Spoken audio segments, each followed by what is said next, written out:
Anak yatim piatu diusir dari rumahnya sendiri oleh mertua ibunya. Karma langsung terjadi. Diusir dari rumah sendiri. Hujan turun pelan sore itu. Raka duduk di teras rumah kayu yang sudah mulai lapuk, memeluk lututnya sendiri. Tas sekolah masih menggantung di bahu. Sepatunya basah. Matanya kosong. Umurnya baru 12 tahun. Ia anak yatim piatu. Ayahnya meninggal saat ia masih balita, tertabrak truk saat pulang kerja malam. Ibunya bertahan sendirian membesarkan Raka dengan menjahit pakaian tetangga.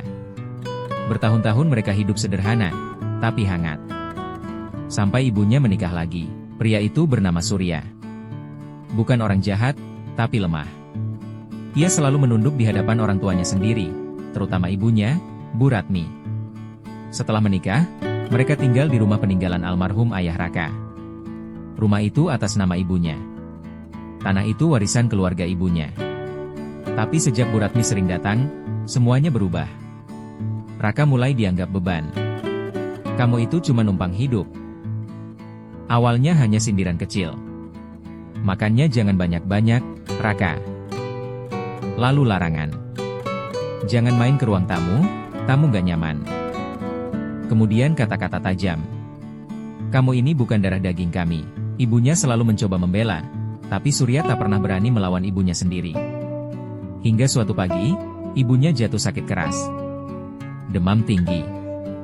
Tubuhnya menggigil. Nafasnya pendek. Raka memegangi tangan ibunya sambil menangis. Bu, jangan tinggalin Raka. Ibunya hanya tersenyum lemah. 2 hari kemudian, ibunya meninggal. Raka resmi menjadi yatim piatu. Pemakaman selesai. Para pelayat pulang satu persatu. Rumah kembali sunyi. Raka duduk di kamar, memeluk baju ibunya. Saat itulah Bu Ratmi masuk tanpa mengetuk. Tatapannya dingin. Raka? Iya, Nek. Kamu sudah besar. Sudah waktunya kamu pergi dari sini. Raka terdiam. Maksud nenek? Bu Ratmi menghela napas, seolah Raka adalah masalah yang merepotkan. Kamu bukan anak Surya. Rumah ini sekarang rumah kami. Kamu cari keluarga sendiri sana. Raka gemetar. Tapi ini rumah ibu saya. Bu Ratmi tertawa pendek. Ibumu sudah mati.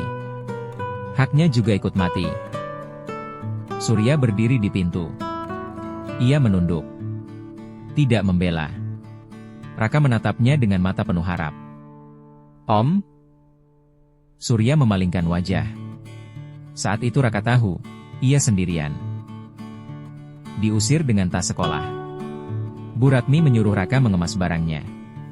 Yang bisa dibawa Raka hanya 1 setel baju ganti, buku tulis, foto kecil ibunya. Tas sekolah menjadi koper hidupnya. Pintu ditutup pelan di belakangnya. Tidak ada pelukan. Tidak ada pesan. Tidak ada uang. Raka berdiri di halaman rumahnya sendiri, kini menjadi orang asing. Hujan mulai turun. Ia berjalan tanpa tujuan. Karma itu tidak selalu menunggu lama. Malam itu juga, Bu Ratmi terpeleset di kamar mandi.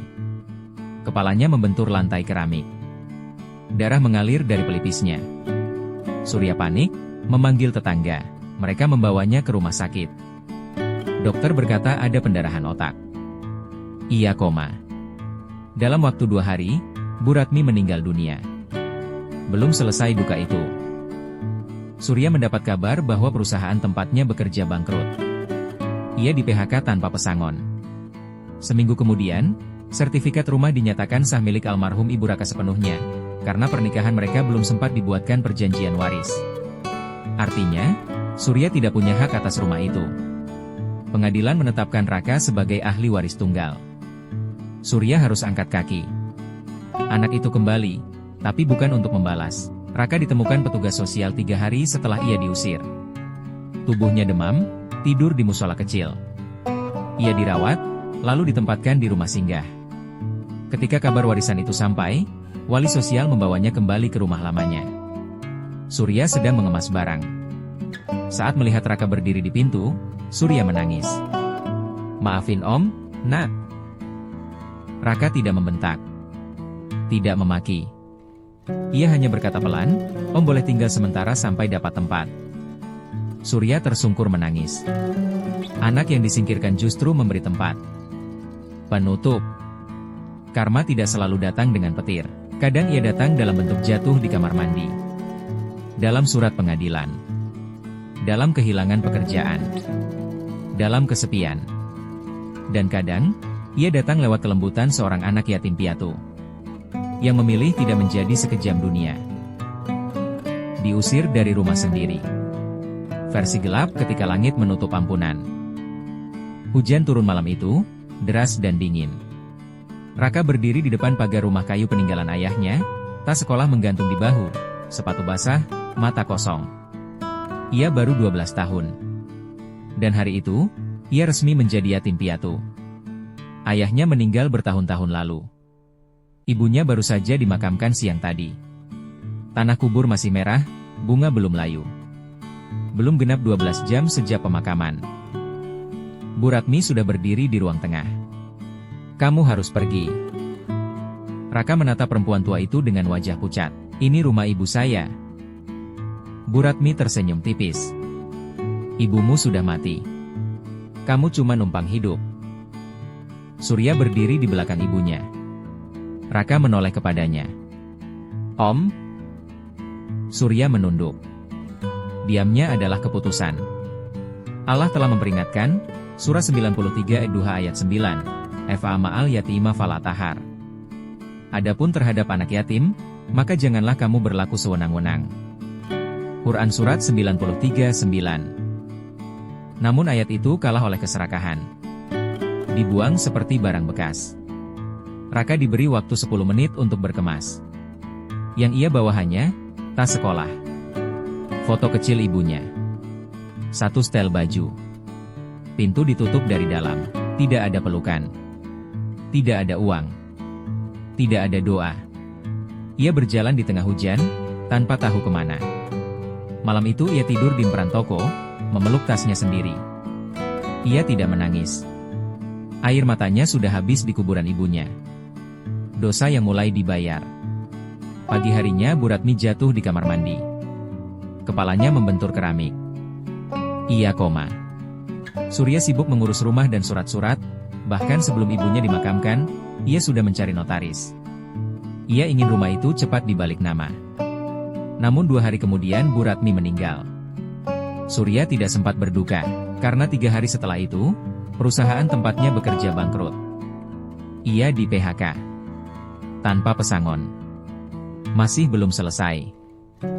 Surat pengadilan datang, rumah sepenuhnya milik almarhum istri Surya. Ahli waris tunggal, Raka. Surya tidak punya hak. Ia harus pergi. Allah berfirman, Surah 4 An-Nisa, ayat 10.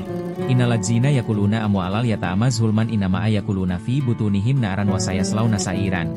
Sesungguhnya, orang-orang yang memakan harta anak yatim, secara zalim, sebenarnya mereka itu menelan api sepenuh perutnya, dan mereka akan masuk ke dalam api, yang menyala-nyala, neraka.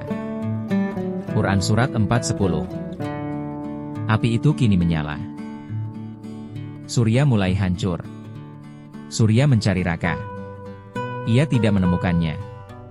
Petugas sosial sudah membawa anak itu ke rumah singgah. Surya mulai minum. Awalnya sedikit. Lalu setiap malam. Ia tidur di kontrakan sempit, dikelilingi botol kosong. Suatu malam ia bermimpi almarhum istrinya berdiri di ujung kamar. Wajahnya pucat. Matanya basah. "Kamu biarkan anakku dibuang." Surya terbangun sambil menjerit. Sejak itu ia tidak pernah tidur nyenyak. Ia sering mendengar suara langkah kecil di lorong. Kadang suara anak memanggil, "Om." Ia mulai bicara sendiri. Mulai kehilangan arah. Akhir yang sepi. 6 bulan kemudian, Surya ditemukan tewas di kontrakan. Bukan bunuh diri. Hatinya berhenti mendadak. Ia mati sendirian. Tak ada keluarga. Tak ada pelayat. Tak ada yang mengurus jenazahnya sampai RT setempat datang. Di sakunya ditemukan kertas lusuh, "Maafkan Om, Nak." Penutup. Raka tidak pernah tahu bagaimana Surya berakhir. Ia hanya tumbuh di rumah singgah, belajar mengaji, membersihkan masjid, menghafal Al-Quran sedikit demi sedikit. Ia tidak membalas. Ia hanya bertahan. Kadang hukuman Allah bukan sekadar kematian, tapi kehancuran perlahan, kesepian, dan penyesalan yang tidak sempat ditebus. Karena doa anak yatim tidak pernah terhalang langit.